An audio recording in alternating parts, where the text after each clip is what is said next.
Supreme court का ताहयात नाअहली पर अदालती फैसले और इलेक्शन एक्ट की तरमीम में तजाद का नोटिस। अटॉर्नी जनरल और तमाम सूबाई एडवोकेट जनरल्स को नोटिस जारी। जस्टिस अतर मिनन्ना ने रिमार्क्स दिए कि सेक्शन 232 की शमूलियत के बाद ताहयात नाअहली के तमाम फैसले गैर मौसर हो गए। इलेक्शन एक्ट का इतलाक मौजूदा इंतखाबात पर होगा। चीफ जस्टिस ने रिमार्क्स दिए कि ताहयात नाअहली पर सुप्रीम कोर्ट का फैसला और इलेक्शन एक्ट साथ नहीं चल सकते। संगीन गद्दारी जैसे जुर्म पर नाअहली 5 साल है तो नमाज ना पढ़ने या झूठ बोलने वाले की ताहयात नाअहली क्यों? आर्टिकल 232 शामिल करने से ताहयात नाअहली का तस्वुर खत्म हो गया। रिटर्निंग ऑफिसर ट्राइब्यूनल और अदालतें मखमसे में रहेंगी। एक्ट पर इन्हिसार करें या सुप्रीम कोर्ट के फैसले पर।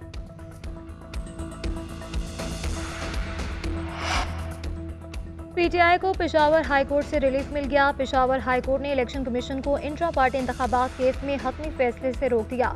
वकील ने मौक़िफ़ इख्तियार किया कि इलेक्शन कमीशन इंट्रा पार्टी इंतखाबात के खिलाफ केस नहीं सुन सकता, अपने इख्तियारात से तजावुज़ कर रहा है। चेयरमैन पीटीआई बैरिस्टर गोहर ने मौक़िफ़ इख्तियार किया, जिसने पार्टी इंतखाबात चैलेंज किए वो पार्टी का हिस्सा ही नहीं। इलेक्शन कमीशन ने नोटिस दिया कि पेश न हुए तो गैर मौजूदगी में केस सुना जाएगा।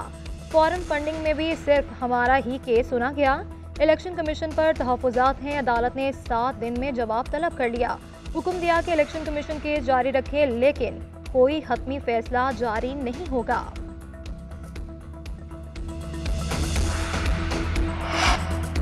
पीपल्स पार्टी वफ्द की चीफ इलेक्शन कमिश्नर से मुलाकात। इलेक्शन कमिश्नर सिंध हल्काबंदी और दीगर मसाइल पर तहफ़्फ़ुज़ात रखे। ब्यूरोक्रेसी की जानिब से सियासी जमातों की सपोर्ट की शिकायत। इंतजामी फैसलों से पार्टी के मुतासर होने का मामला भी उठाया। ताज हैदर कहते हैं, हमने कहा कि इंतखाबात में ताख़ीर की तमाम दरख्वास्तें मुस्तरद की जाएं। इलेक्शन कमीशन ने यकीन दिलाया है कि इलेक्शन में ताख़ीर नहीं होगी। फैसल करीम कुंडी ने कहा कि हमने तकर्री और तबादले तरक्याती कामों की शिकायत सामने रखी। इलेक्शन कमीशन ने मुस्बत जवाब दिया है। कहा है कि सियासी जमातें और इलेक्शन कमीशन राब्ते में रहेंगे। जो शिकायत होंगी उन्हें हल किया जाएगा।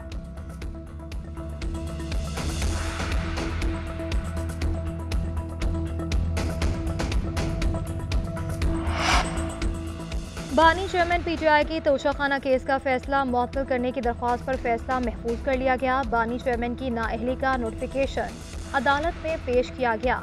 अमजद परवेज ने मौक़िफ़ इख्तियार किया कि इलेक्शन कमीशन का नाअहली का फैसला ट्रायल कोर्ट के फैसले के तनाज़ुर में था। चीफ जस्टिस ने रिमार्क्स दिए, ये कह रहे हैं हमने फैसला मौतली की ज़बानी इस्तदा की थी। अमजद परवेज ने मौक़िफ़ इख्तियार किया कि उन्होंने दलाइल नहीं दिए, जो नज़ीरें पेश की वो सज़ा मौतली की हैं, दरख्वास्त काबिल समाअत नहीं। अमजद परवेज ने लाहौर हाई कोर्ट में उसी रिलीफ के लिए दरख्वास्त दायर होने का एतराज़ भी उठाया। गैर शरई निकाह केस काबिल समाअत करार। अदालत ने फ्रीकैन को नोटिस जारी कर दिए। दफा 496B में भी नोटिस जारी। अदालत ने रिमार्क्स दिए कि खावर मानिका के बयान में कुछ नहीं, उन्हें आधा शिकायत कुनिंदा आधा गवाह नहीं बना सकते। बानी चेयरमैन पीटीआई अडयाला जेल में हैं, ऑनलाइन हाजिरी लगाई जाए। बुशरा बीवी जाती हैसियत में अदालत पेश हो। अदालत ने केस की समाअत 14 दिसंबर तक मुलतवी कर दी।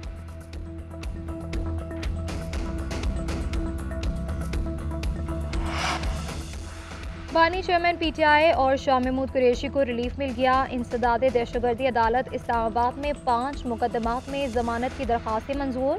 प्रोसिक्यूटर ने इस्तदा की कि गैर मामूली रिलीफ है, जमानत मुस्तरद की जाए। अदालत ने रिमार्क्स दिए कि वो तो तब मौक़ों पे मौजूद नहीं थे। दीगर शरीक मुल्ज़िमों की जमानतें मंजूर हो चुकी। जमानत की कि ये 500 दरख्वास्तें भी मंजूर की जाती हैं। 30,000 रुपये के मुचलकों के एवज अदालत ने जमानत मंजूर कर ली।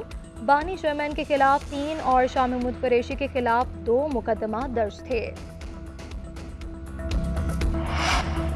करप्शन केस में फवाद चौधरी का जुडिशल रिमांड मंजूर। अदालत ने जेल भेजने का हुक्म दे दिया। एंटी करप्शन ने जिस्मानी रिमांड की इस्तदा की थी, अदालत ने मुस्तरद कर दी।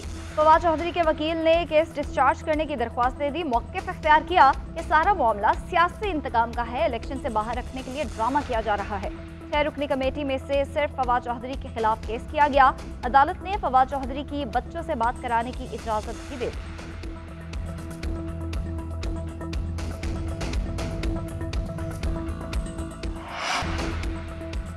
नवाज शरीफ का सिंध की सियासत में सरगर्म होने का फैसला। 20 दिसंबर के बाद 2 रोज़ा दौरे पर कराची पहुंचेंगे। MKM समेत दीगर सियासी जमातों से मुलाकातें शेड्यूल। सीट एडजस्टमेंट समेत दीगर मामलात पर बातचीत करेंगे। GDA और JUI के साथ भी मुशावरत होगी। नवाज शरीफ मुलाकातों में सियासी रहनुमाओं को नून लीग में शमूलियत की दावत देंगे। इंतखाबात शफाफ नजर आना जरूरी है, मगर ऐसा नहीं हो रहा। लग नहीं रहा कि लोगों की राय को मोतबर समझा जाएगा। खालिद मकबूल सदीकी कहते हैं, सिंध की निगरान हुकूमत 15 साल सिंध हुकूमत का तसलसल है। चीफ इलेक्शन कमिश्नर के दाएं बाएं कॉम्प्रोमाइज्ड लोग हैं। हम लोगों को सड़कों पर लाकर मैंडेट साबित करेंगे। इलेक्शन कमीशन में एजाज चौहान और निसार दुरानी मौजूद हैं। उनके होते हुए इलेक्शन शफाफ होने का कोई इम्कान नहीं। मुस्तफ़ा कमाल ने कहा कि 1 साल से इलेक्शन कमिश्नर सिंध पर तहफ़्फ़ुज़ात का इजहार कर रहे हैं। सड़कों पर ठप्पे लगते रहे और कोई उन्हें पूछने वाला नहीं। अब मौसूफ को सिंध के इंतखाबात का इंचार्ज बना दिया गया है।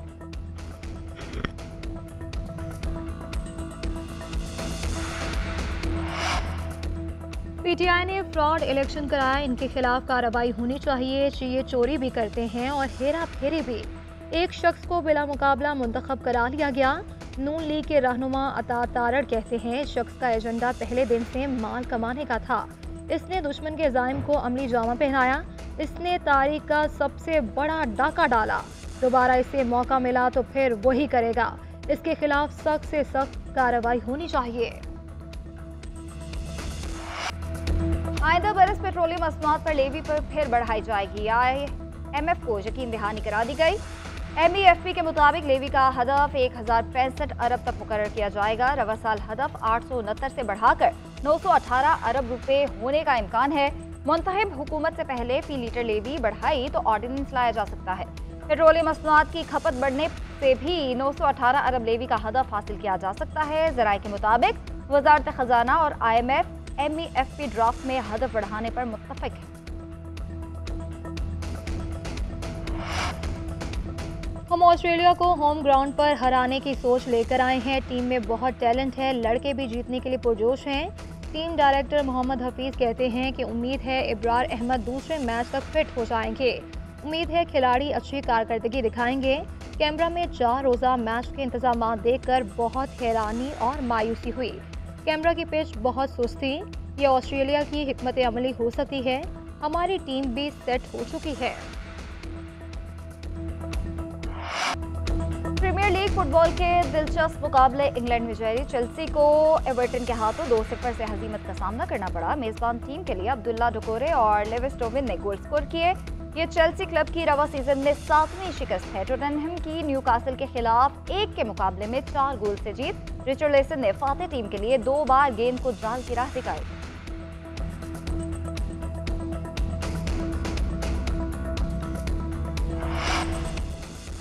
कैनेडियन शहर में स्नो बोर्ड वर्ल्ड कप मुकाबलों का मेला सज किया। Snow board big air event में न्यूजीलैंड और जापान के खिलाड़ी छा गए।